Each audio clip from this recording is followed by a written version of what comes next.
All right, so it's Thursday. It is March 2nd already. We were just saying we cannot believe it's the month of March. And my name is Dee Corchin, and I'm so glad you guys tuned in. Got a lot of clients on the phone, health coaches, and I'm super excited that we have a lot of coaches from our team and clients that are going to be sharing their experiences with us. And the reason we do these calls is it's really for all of our benefit, to try to get healthy these days in a world that is just so busy. Most of us, our lives, we have so many things that are pulling us away from what our choice was to get healthy, that we've just found that when we come together in community and just talk about the issues, talk about what's going on, offer insight and support, it's just so much easier when you're doing it with like-minded people and people that are going through the same struggle. So you realize it's not just me, and so we thought it might be appropriate. We were thinking about, okay, so we're entering March, and what tends to happen, so many of us, and if you think about all of the US and in general, you think about how many people, they start off the new year really excited to move forward with their health and, creating health or losing weight. I mean, that is one of the top, resolutions or goals that people have for themselves, because most of us intrinsically, we want a better life. We want to feel better. We want to look better. We want to be healthy. We want, longevity. So we start out the year excited, but then it's really easy to start losing some momentum. Maybe that initial excitement starts to wear off. Maybe there's just things in our world that are making it more difficult to adhere to what it was we said we wanted.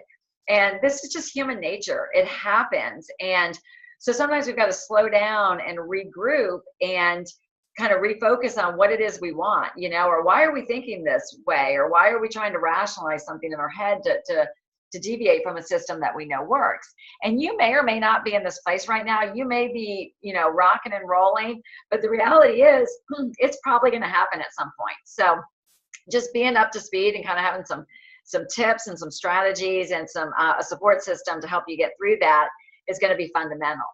So before we kind of really get into the meat of it, what I wanted to do is have two clients and health coaches who are now health coaches kind of share their story. They've been on the journey for a while, and each one kind of had some thought processes along the way that made them want to maybe do things differently or slow down their progress. So I'm going to start with Jonathan Pennypacker. Jonathan, I'll unmute you. Oops, I'll do it. Oh, you did it. Okay. I got you. All right. So Jonathan, if you'll just take a couple minutes, just kind of share with us what your experience was. I guess it was early last year, and also what what you've learned from that process. Sure. Well, Dee and I had talked about the topic for this call, and she asked me if I'd share a little bit about the early part of our journey. My wife and I we started the program together in November of 2015, and somewhere early in the journey, as I was reading through the book and adjusting to things, I decided that I was a smart guy and I could figure out how to do this on my own, and I could do it my way. And so I did. Now, my wife, being the smarter of the two, she stayed perfectly on the plan, and I decided to experiment a little bit. And I think the motivation was probably financial, just as much as wanting to try and do things my own way. And I had what I'll call moderate success. I did things my way for several weeks. And so I wasn't really following the program as it was set, although Lisa was. And what I found is that while it wasn't, I was still losing some weight, but it wasn't easy. And I was trying to follow some of the principles. I was trying to, eat real food and eat 6 times a day. And what I found is it was difficult. And so probably after several weeks of doing it my way, in one of the coaching sessions, I just mentioned to my coach, I said, I've been doing things my own way, and it's not very easy. And I've got a great coach. And her answer was beautiful and poetic. And she says, well, maybe you should just do the program the way it's designed. And that kind of hit me like a ton of bricks. And so we did. And that we had a mental shift, or I had a mental shift, and kind of went back to plugged back in and did things the way it was supposed to be. And my progress took back off again. So where I had kind of gotten a little stale, and things were slowing down just a little bit, I went back to the program as it was designed. And interestingly enough, when I did that, I found that I actually was saving money doing it the way it was supposed to be done. And I wasn't saving the money that I thought I was saving by doing things my own way. And Dee and I actually were talking possibly even earlier today, and what I found and what I learned from that is that even though, you know, Lisa and I are several months into maintenance and you know, we've reached our initial weight loss goal, we still have new goals. And so sometimes when I'm struggling, I remember back to that initial lesson that, okay, maybe you should plug back in, or maybe you should have a conversation with your health coach or, you know, nutrition support, or whatever it is you need, as opposed to trying to be a smart guy and do it on my own. Yeah, that's such a great story and such a great reminder that I loved what you just said about setting some new goals. We'll talk about that later. But the fact that you realized even down the road, it's not like we ever really arrive or we get it all figured out and can just manage it by ourselves, that we still need that support system. So yeah, I think you said it was as recent as yesterday. You had contact with your health coach and with nutrition support. So yeah, that's good. Really, really great reminder. And I think that's probably one of the most common things I'll hear from somebody if they're starting to struggle a little bit, is that, you know, sometimes the financial piece of it will come up. And you know, I think that Jonathan's example is a real good example of when we're trying to eat that frequently 6 times per day and do it in a nutritious way with the balance of carbs and protein. It's not really any less expensive, and our program really actually is really cost effective. So that was a great example that you walked through that, and you had 2 people on the program, so you were able to really compare what that was. So yeah, thanks for sharing. Thank you. Great job. I will mute you, Jonathan, and Vicki Black, if you'll share with us, your journey's been a little bit different. You've had some tremendous success on the program, and you want to just kind of walk your journey with us and your goals and kind of what's happened along the way? Sure. Am I muted? All right, can you hear me? Okay, all right, sorry. So I started the program it's been about a year ago now. It was right toward the end of February, beginning of March, 2016. And I had struggles here and there along the way, just mentally getting over some things. But probably my biggest struggle and most recent was when I actually hit my initial goal weight. And I didn't have my goal weight set based on what the charts said they should be, based on healthy BMI or anything like that. It was just based on a weight that I couldn't remember being since I was in middle school. I have always struggled with my weight. I've always been overweight. And so I could not even mentally imagine myself past this one number. So that was my goal. And I reached that goal back. I'd have to go back and look, or you'd have to look. I think it was probably in October, and was thrilled, but knew right then that this is not where my goal weight should be. I know I still need to lose at least 10 to 15 pounds. And that's where I feel like I kind of hit that brick wall, because I knew I still needed to lose weight, but I was feeling great. I was wearing size clothes I have never worn in my life. You know, everybody's telling you how great you look because you've lost a lot of weight. And so I just, like I said, I just kind of hit this wall, even though I knew I still had goals that I wanted to meet.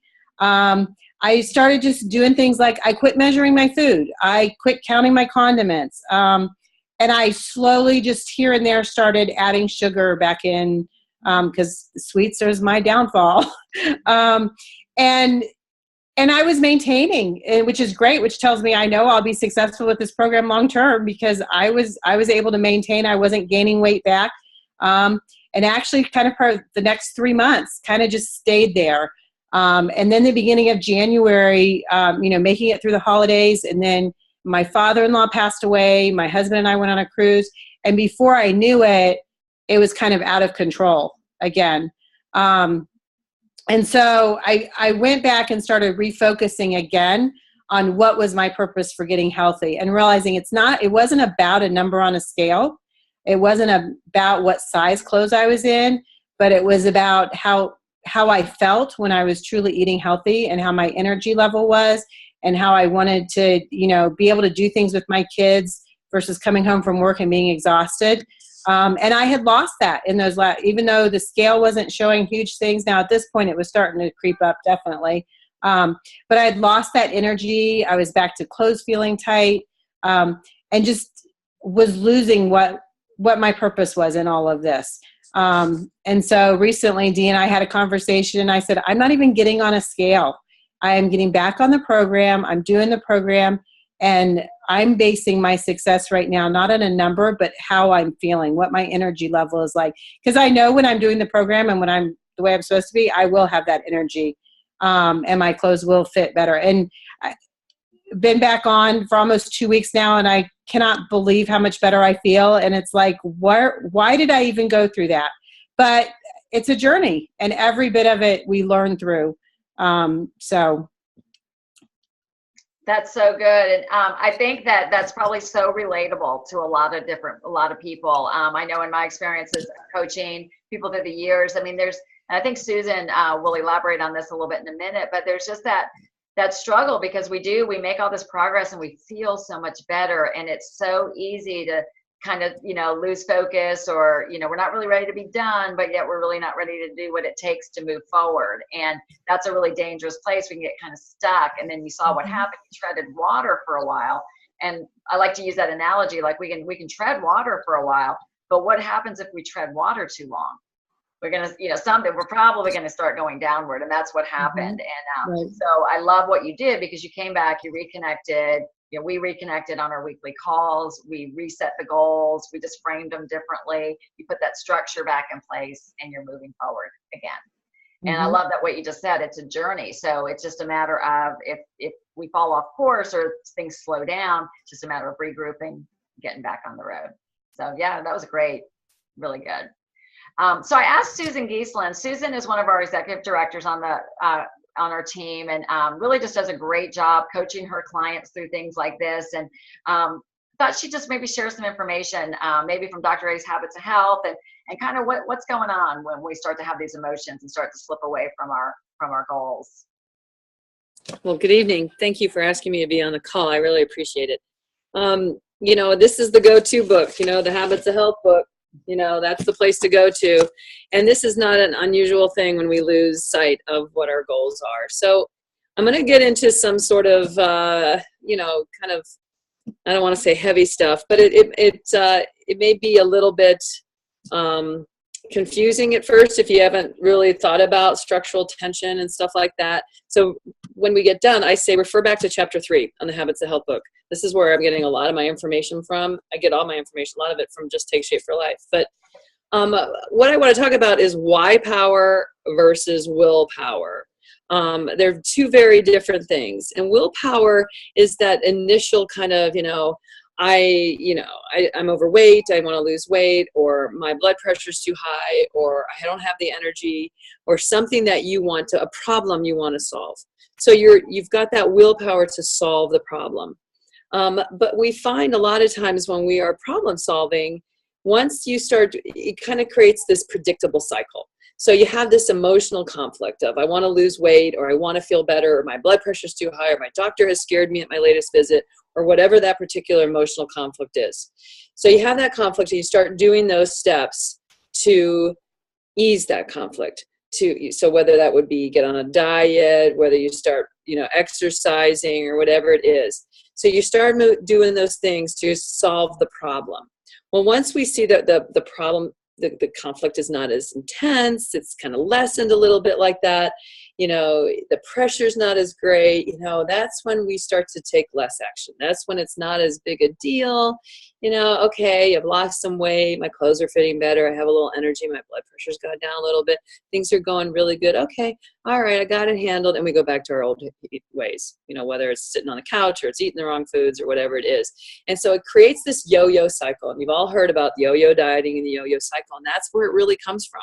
So we didn't have the tools we needed to give us that motivation to keep moving forward, to keep progressing on that journey.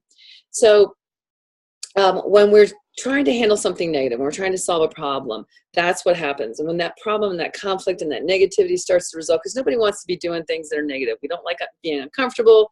We don't like things like that. So when that starts to lessen, okay, that's going to be better. But let's flip this around a little bit and look at why power or motivation, and think about kind of shifting how your brain is looking at this situation. Instead of trying to solve a problem, how about if we try to create something like health? And creating optimal health looks different for everybody. For somebody, it could be having the energy to play with their kids, or it could be, I want to run a 5K, or it could be, I want to feel better. I want my numbers to look better. I want my clothes to fit better. It could be any of that stuff.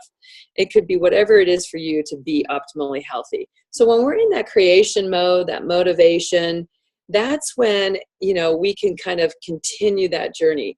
So I have put a bunch of notes down, so I want to make sure I don't miss anything. So it's something to remember that it's inevitable that yo-yo behavior is going to happen if we have a conflict-driven motivation. All right, that is just one of the reasons why we yo-yo. But if we change the way we motivate, if we focus on what we want rather than what we don't want, then we have a much greater chance of achieving that goal. And a lot of times it's like, I had a client today I was talking to, and she has a wedding coming up, and she's having a really hard time staying motivated. And I'm like, well, do you have the dress that you want to wear? Yes, I do. Start putting that dress on a board or on your phone or something that's going to give you that visual motivation. You know what? I want to look really good in that dress. But we're going to take it farther than that, past the wedding, because like Dee, as we've often said, it's not take shape for the wedding, it's take shape for life. So, it's being optimal. It's being living that optimal life. So, one of the things that we use is a structural tension chart. It can be a chart, it can be whatever. And I like to use like graphics, and I don't have a rubber band. I'm kind of surprised I don't. So I have a headband. So I'm going to kind of give you a little visual on structural tension. We talk about, and Jonathan and Vicki were great because they were talking about how when you have that goal and you have that tension to reach that goal, sort of like when you pull the band. So let's take a look at the bottom of the band is what your current reality is. So it's very important to be honest with yourself. Where are you at currently? Where do you want to be is at the top. So oftentimes if you're where you're at and where you want to be is up here, there's your tension. All right. So tension likes resolution. It's just the way nature works. It prefers a resolution to tension. So what do you do to alleviate that tension and get to the goal? Now, I'm not saying it's solving a problem. It's like creating, so you want to create something. So one of the things, you have action steps here. So to track your progress, it can be weighing yourself weekly. It could be something fits better. It could be you have a lower blood pressure, but track your progress and be honest with yourself. But take a look at choices. Choices are real important. I'm not going to get into a lot of the detail with that, but if you make a choice that supports your most important desire, whether it to be healthy, that is the choice. Especially when you're raised, like say for instance, you want to get to a certain healthy weight, and you really want the hot fudge brownie sundae. So those happen. Those are conflicting choices. So take a look at those two choices and ask yourself, what fulfills my most important, my fundamental desire? So that will help you in dealing with the structural tension, but because your motivational factor is definitely key. So let's think about, in our program, reaching a healthy weight is actually the first phase because it's about being on an optimal journey. So if you have this tension and you start to reach towards the goal, as you get closer to the goal, I don't know if you can see this, I can bring it closer, but you see the tension starts to decrease. All right. And now times that happens when you are like 10, 15 pounds from your goal weight. You start to feel better. You're getting the compliments. Everything feels better.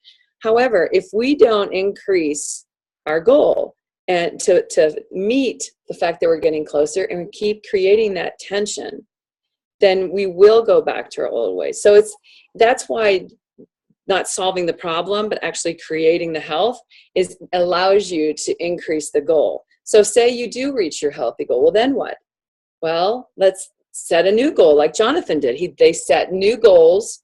They've been in maintenance for several months. They've set new goals and they're reaching towards those new goals. So, it's kind of getting I might be getting a little bit too detailed or anything like that.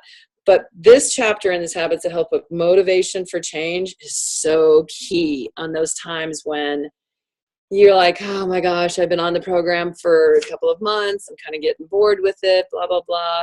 Maybe if I start, tweaking things, and that creates sort of like a cheater mentality. And when we have that cheater mentality, then our brain starts going, oh, it's okay. You can always start over tomorrow. You can always start over the next day. And it's not about starting over and dieting. It's about creating that health. Because when you think about it, making healthy choices is never convenient. It really isn't. Convenient is, I'm going to run through McDonald's drive-thru, or I'm going to grab a bag of chips. I mean, that's convenient, but that's not going to help us meet the goal. So those are some things to think about. But you know, let's say that, for instance, that you've kind of gotten off track and it's time to restart. It's time to refocus. Here are the things I really suggest doing. And number one, contact your health coach. As you could tell from Vicki did with Dee, she contacted her health coach. She's getting herself refocused. That's what we're here for. We want to help you reach your goal just as much as you do. The second thing is set a goal. Set a specific goal. Set that goal, get that tension, know what you want to do, plan the action steps to do it. But remember that as you get closer to the goal, the tension's going to lessen. So you want to create a bigger goal. But the last thing is what we call brain fuel. You're fueling your body with healthy stuff, with the 5-in-1 or whatever program that you're on. But you also have to fuel the brain, because the brain is going to believe what you tell it. So that's when the support group with our Facebook group, your Habits of Health book, the support system with the Habits of Health calls that we have so much support out there. But the more you fuel your brain with healthy material, the better and stronger you're going to be to reach your goal. So that's a kind of little bit of stuff. I have this one. Did you have something else? I have one little tagline. Okay. It says, why power versus willpower? The motivation to create has much more staying power. You got to have taglines in there. That was spot on, Susan. Good job. You know, I think the message, we're going to, in just a second, go over to two clients and talk about these next steps and how we take our health further. But Susan did a great job explaining that. And if you haven't had a chance to watch, there was we posted it in our group, the Habits of Health call from last week. It was called Fall in Love with Your Program. And I think the one thing you're seeing with what we offer that is so different from any other program or weight loss approach out there is what you're seeing now. Like, we pick up where others leave off, because we're really about well-being. And to make change, it is so not about the eating plan. To make change, really, we have to make change with what's going on upstairs, and the habits, the behaviors, the triggers. And this is where the rubber hits the road. And this is where, as humans, like, we want to run from that because it's hard. You know, but what we want to show you is that it's possible. And I was just on a webinar with Dr. A right before this call, and he was saying that, you know, obesity, being overweight, that it really is a reflection and a symptom of the fact that our lives are out of balance, that we do not have well-being. You know, so often that we're overweight because of the fact that we're so busy or so stressed out or whatever it is. And with what we offer with Take Shape for Life, and soon to be Optavia, we offer you, you know, guidance and help in all of those arenas. So I want to take this moment, because we're running towards the end of time, and I'm turning over to Julie. And Julie really does a great job with her clients, helping set them up for their next phase. And you had two great stories to share with us. Hey guys. Yeah, so John and Melissa are both here in Charlotte, and I'll let John go first, and then Melissa, you can follow up. But both of them are training for half marathons. And so in the course of this, John just started, 5 weeks ago? And Melissa's been on board to maybe 2 months now, a little over 2 months. But both of them have been super successful, but it has taken different journeys, as all of our journeys are different. But I think what's cool for John is every time I talk to him on Mondays, we're talking about all the successful things he's done and how he's managed his weekends. And okay, we have this next marathon goal. And so John, I would love for you to just share what is keeping you motivated right now. What's at the forefront of your mind when you think about, oh, I really want that beer, but what's stopping you? What are the things that play in your head? I'd love to hear that. Can you unmute yourself? Do you know how? Yes, I think I'm good now. There you go. Okay, so the main thing that I've done so far is just kind of set a weekly goal of what I want my weight to be. And the reason I need to get my weight down for this half marathon is because my knees really hurt a lot. the older I get, the more it tears down on your knees to do the running. I'm actually going to try to do a full marathon first time, which I've done several half marathons and been overweight while I've done it. So actually looking forward to doing this one at a better weight. And I'm hoping I've got about a month left for the marathon. I'm hoping I can trim down about 15 to 20 more pounds before the race. That's a lofty goal, but I think I can hit it. And it's like I said, I've set goals every week. I've been on this for about 5 weeks and lost 20 pounds so far. So it's just keeping up to date, trying not to fall under the peer pressure, because I go out with my friends and they see me. I have to eat a salad. I don't drink the beer, which I want the beer so bad. But I'll celebrate one day and have a little cheat day. But until then, I'm pretty set on what I need to do and how to accomplish my goals. I'm not going to just drop off. I'm not doing this just to get instant glorification. I know it takes a while, and to do the process, you really have to set the goals and do what you're supposed to. So, yeah. And I think that's great because you have that in your mind. And I've seen with other clients, if you don't have a goal, just like Susan just so perfectly described, if you don't really have something you're working for, you start to kind of just wobble, and you don't have a clear motivation. So it's so good to have that next step. And Melissa, we were just walking and talking, and I kind of described it like a ladder. Like if you don't have that next rung you're reaching for, you're just stuck. And so there's no motivation and drive. So Melissa is also training, and we've kind of worked through one thing I think is really important. And I have to do this with a lot of clients, because being a trainer, clients can be more active. A lot of people are starting out in the program not as active, but then all of a sudden, I also will have clients that are like super active, and I have to figure out how to make sure they're fueled. And so it looks different for everybody. And so Melissa started on 5 and 1. And then now that she started training for this half marathon, she told me the other day, she's like, I just am starving and I've been miserable. So Melissa, I would love for you to share kind of like what that's looked like for you and what's been different over the past, month or so as you started training and have the next goal. Can you unmute? We can unmute you if you can't. There you go. Uh-oh. Do you have a way to turn on your voice?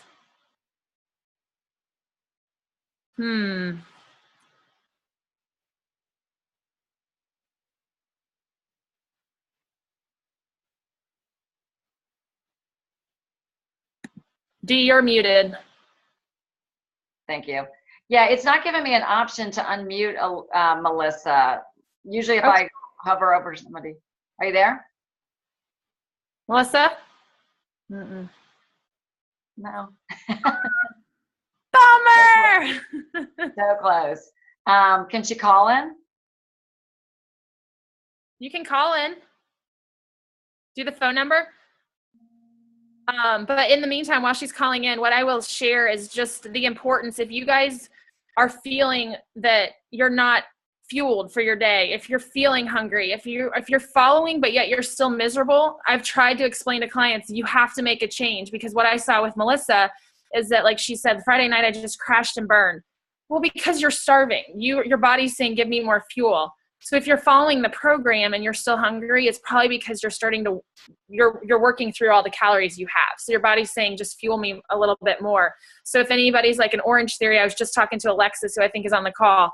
If you're working out at Orange Theory and you're working out a lot, your body's burning through calories. So you have to find a happy medium of what's going to give you enough and what's too much. So it's great to have the next goals of training for this marathon or training for the next class or whatever it is, but make sure you're fueling up to keep you in balance with the workouts as well. So it's a happy medium. We know how much can be accomplished not even working out. I mean, we see that every single day with our clients and with your own stories.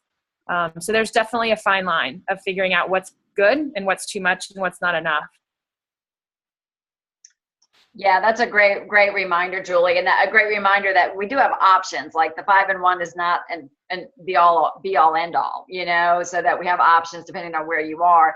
And really on the flip side, even if you're hungry but you're not working out, it might be just need some adjustments needed. Maybe there's a disconnect somewhere with the program. So Melissa now looks frozen, so I think we may have missed our opportunity with her. I think Oh, she wait, might wait. be on the Can phone. you guys? Are you on the phone? Yeah, There she is. yeah, I'm on the phone now. Hey, sorry. Let me try and gather my thoughts for a second. So, yeah, I decided to do a half marathon. I've been thinking about doing it, I guess, for the past, I can't even remember how many years, and I just decided to sign up for the Nashville one at the end of April. And I started training a few weeks ago, and like Julie was saying, I just all of a sudden got ravenous, and I kind of hit a plateau with my weight loss, but my inches kept coming off. And I'm definitely a numbers person, so I was getting super frustrated. I wanted to try to stick to the 5-in-1 while doing this half marathon training, but I found myself kind of going crazy some nights, or overeating, or going off plan. And so I talked to Julie, and we switched to the 4 and 2. I feel so much better. My legs feel better. I'm motivated. Are you still there? Yeah, You're we're good. here. Sorry. Okay. I have kind of found motivation again. I'm a person who gets bored very easily, and when I do like a workout class or a workout something, I am great at it for like a month or two, and then I get bored.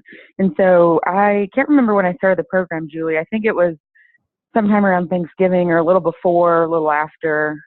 I know it was around the holidays. Early So it's been December. a few months, and early December. So it's been a few months, and I found myself again kind of getting bored. So for me, setting that next goal helps to keep me on target and making sure I remember why I'm doing it. And again, we had talked a few phone calls ago about, I was in the diet mentality. So I'm really trying to focus on my next goal is this is a lifestyle mentality. And I keep a journal of my progress and of my training, what I'm eating. I set there's different prompts of like 3 things you're grateful for, 1 thing to live life better or healthier. And so that keeps me accountable, and just another goal to reach at the end of the day, similar to John, instead of setting, which I might think I might do a weekly goal instead of a daily goal. But sometimes I need something small, because looking too far ahead for me is not useful. Yeah, that is great, Melissa. And that's a really good example that if we have that goal so far out, that if it seems unattainable or unachievable, or there's too much time, it's hard to really focus on it. So I like that you're narrowing it down to smaller goals. And so thank you for that. And I love John's story too, Thanks. that he was feeling so much better with his knees, like it was about, being able to run the marathon, but not only that, he wanted to feel good doing it. So that's what this is all about. So great job, everybody. I mean, I'm excited for everybody that, thank you for taking time on this call. And we'll have our next one on the first Thursday of next month. We'll post the recording if you want to take a look at it again. If you live in Atlanta, we've got a health coach meeting this Saturday, March 4th. If you're interested in learning more about the health coach opportunity and how that can help you in other areas of your life, and also for maintaining your weight loss, we'd love to have you. And every Monday in Atlanta, East Cobb area, we have a Healthy Habits night, a meeting from 7 to 8. So appreciate every one of you guys, and thanks for staying connected, and we'll see you next time. Thanks. Awesome. See y'all. Bye. Thank you.